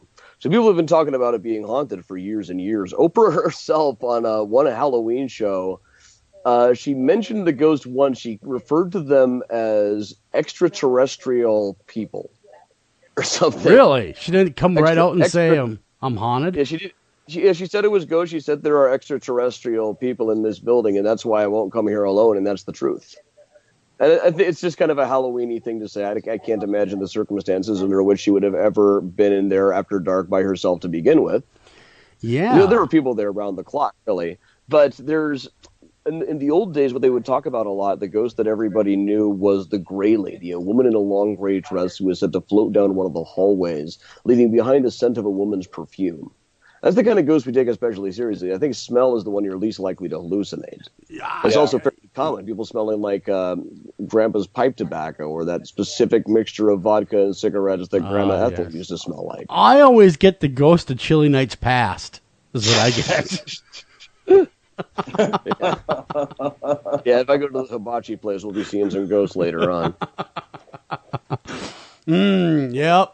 It was Chilly Night. Not that much later either. But the Gray Lady I found was one that every ghost hunter knew about, but people who worked at Harpo Studios had always never heard of that one. What they often talked about with me was there was one particular bathroom that they usually kept locked, but they were always hearing the sound of a woman crying coming from inside of it. There was also one woman who told me that one night she was working late, like people did, and she went off to the vending machines at one point, and there was a little girl there. And she thought it was just somebody's kid. People brought their kids when they were working late quite a bit. So she said, "Hey, would you like something out of the vending machine?" Yeah. And then she turned to the kid, and the kid was gone. How much do you believe, Adam? Well, I don't know. I can always imagine ways that the woman's mind might have been playing tricks on her. Maybe the kid just ducked behind the table or something like that. Now, there's always a possible explanation for this kind of stuff. Mm-hmm. But, not having been there myself, I just have to kind of take their word for it. I believe that they thought they saw something. Yeah, very interesting. And I don't want to be so arrogant as to say, but obviously what they really just saw was just this. So I don't know. Yeah. You want to believe them. I want to believe them. And in the same situation, I might have thought I saw the same thing, too. So is there anywhere in Chicago that you haven't been able to get into yet, but you'd like to kind of check out for yourself? The old freight tunnels, certainly. I'd love to get down to the old freight tunnels. I don't know how much ghost lore there is down there, but there's so few people have been down there that I don't know what there even would be. Also, the Huck tunnels would be great. Up under the Gold Coast, there are these tunnels that a brewer dug out in the 1850s, these old brick tunnels for aging his beer in the summertime. Mm-hmm. They were well known in the 19th century. There were supposed to be lots of robbers who would make their dens in there, and all kinds of stories about crime taking place there. Also, kids playing cops and robbers. Mm-hmm. And because of all the other stories, the parents got freaked out and eventually blocked up all the entrances. Now the tunnels are presumably still down there, but nobody even knows exactly where or how to get into them anymore. I keep hoping some kid playing Pokemon Go is going to find an entrance. Stumble in there looking for Pikachu. Right. And it's going down and around in there, I wouldn't necessarily be looking for ghosts, but, there are all the stories about crimes taking place there. Okay, I suppose that could be haunted too. Yeah. Trying to think of particularly supposedly haunted places that I haven't really been able to get into. Well, how about the Fort Dearborn massacre that just popped up in the old Facebook? Thanks, guys, for adding this. Yeah. Fort Dearborn was our first major settlement, and then during the War of 1812, we had the Battle of Fort Dearborn, which is also known as the Fort Dearborn Massacre, in which the settlers were pretty well wiped out by the Potawatomi Indians. And there have been various stories about that. There's still occasionally, I don't think they like to talk about this, but down in the South Loop where the battle took place, they still occasionally find bones or buried bodies out there. And it's one of the one where I don't hear a whole lot of concrete stories about the ghosts. But up where Fort Dearborn is itself, I was giving the tour one time, and somebody knocked on the door of the bus dressed as a pioneer. You don't see that every day. And then he asked me for directions. He was at a protest or something there is about protest marches that just make people want to show up in costume. That's true. Don't know why, but that is definitely true. Every time I've gone to a good protest, there's always cosplay involved. Yeah. Well, some of these guys just kind of need to get out of the house and out into the streets. There's arts and crafts, I'm going to the wrong protest. I've never seen anything like that. Yeah, it gets a little strange. Now, just really, really quick, I know Greg's got a few questions, but another one is, do you ever get any evidence, ghostly evidence, that is, of the Great Chicago Fire? You would think that would be kind of the thing, the paranormal event. You really would, It's, the weird thing is the Great Chicago Fire only killed a few hundred people. And only it was a few hundred, but over the course of the entire city, as big as that fire was, destroying 1,600 buildings, we had a fire in the Iroquois Theater alone that killed twice that many in 1903. Yeah. So there's a couple of stories that go around, and really, it's kind of an easy way to get around any Chicago ghost story. If people are seeing a ghost in some place and you can't find a good backstory for it, you can always just say maybe it was someone from the Great Chicago Fire. True. So it's not like there isn't like a ghostly sound of a cow kicking over whatever it was that started fire. The cow was fake news. It was. That never happened? Was invented by a racist newspaper editor named Wilbur F. Story. He ran the Chicago Times. They were the anti-Lincoln paper during the war. He once described one of Lincoln's speeches as the silly, flat, and dishwatery utterances of an unintelligent man. And that was the Gettysburg Address. He called the Emancipation Proclamation the wickedest deed in the annals of history. And I could go on more, but it just sounds like the stuff you see on Twitter all the time. Yeah. And he described Mrs. O'Leary as a 70-year-old Irish hag who had deliberately set that lantern next to her cow to burn the city down because they were cutting her pension off. Huh. And she was really only like 30 years old at the time. Yeah, she was old by then, by those standards. You're used up. Yeah, well, so I do have a Rose Hill Cemetery tour we're about to announce in the next couple of days. So if you want to stomp on Wilbur F. Story's grave, that's part of my Rose Hill Cemetery tour. Do I? Yeah, of course I do. I always want to do that. Yeah, well, there's almost a ghost story about him, too. In later life, he lost what marbles he had and started hearing voices in his head, most of whom were the voices of broad ethnic stereotypes, many of whose names I can't even repeat, but they called him White Chief. And they told him that they gave him these directions to build this marble palace. Now what was at the time 47th and Grand and is now 47th and Martin Luther King, which I'm sure he would just love. But he built this 5-story marble palace for himself that was never quite finished. It was very similar like the Winchester Mystery House out in California. A lot of like stairways to no place and stuff. Gotcha. That the spirits dictated. And now it was thought to be haunted while it was standing. And no photograph of it survives as far as I know. Oh, wow. I've looked. All I've really been able to find is there's a couple of newspaper drawings of it. It does look like quite a thing in the newspaper drawings. But the marble was eventually just taken apart, and they used that marble to make several other houses in the neighborhood.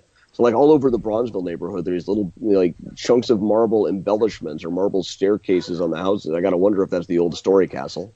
Yeah, there's so much in Chicago. And it just keeps coming and coming and coming. People are loving this. And there's another one. And Greg, if you want to ask that one, that just popped up in the old chat over here at the old Facebook. And really, it's quite the story. I'm being kind of told the story. But if you want to ask the question, that'd be great. Because I can't quite... Go ahead, man. Yeah, what about the House of Weird Death?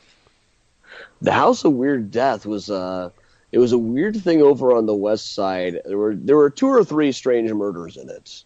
Mm-hmm. It kind of gets and it's never one I've really studied particularly in depth just because it's not there anymore.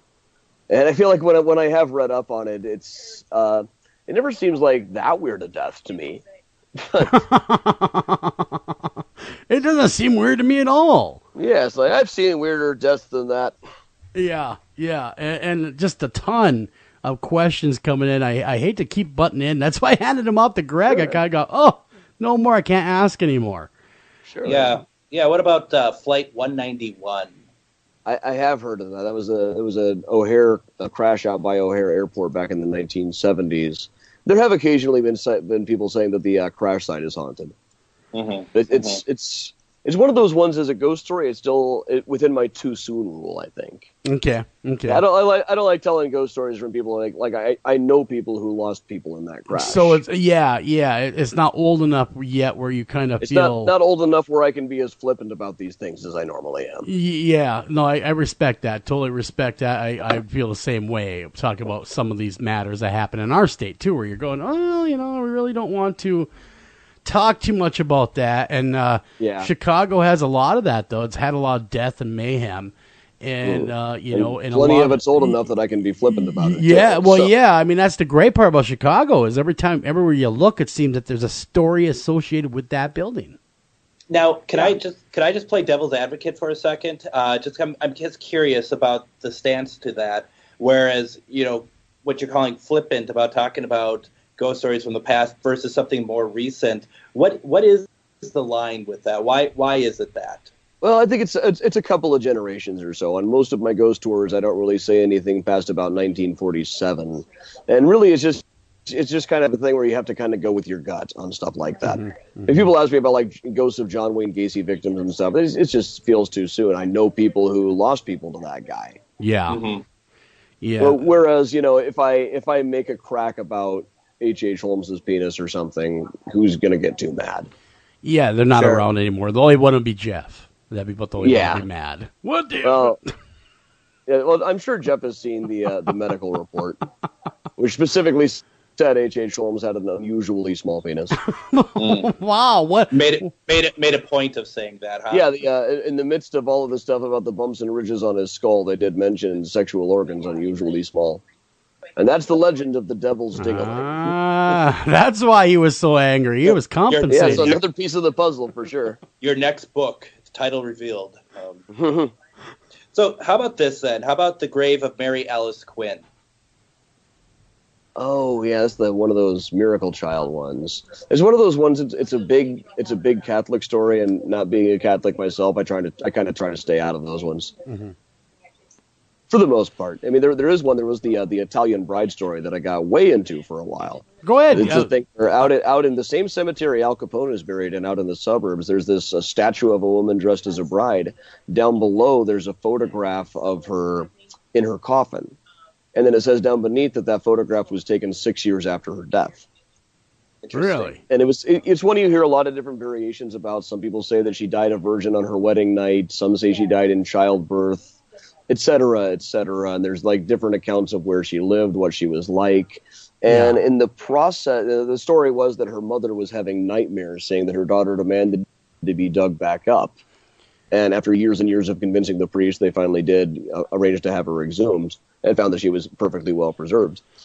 And it's one of those stories where you keep finding just enough clues to keep going. Like I found her death certificate, which cleared up that it was like her marriage license and her death certificate, which cleared up that it was in childbirth.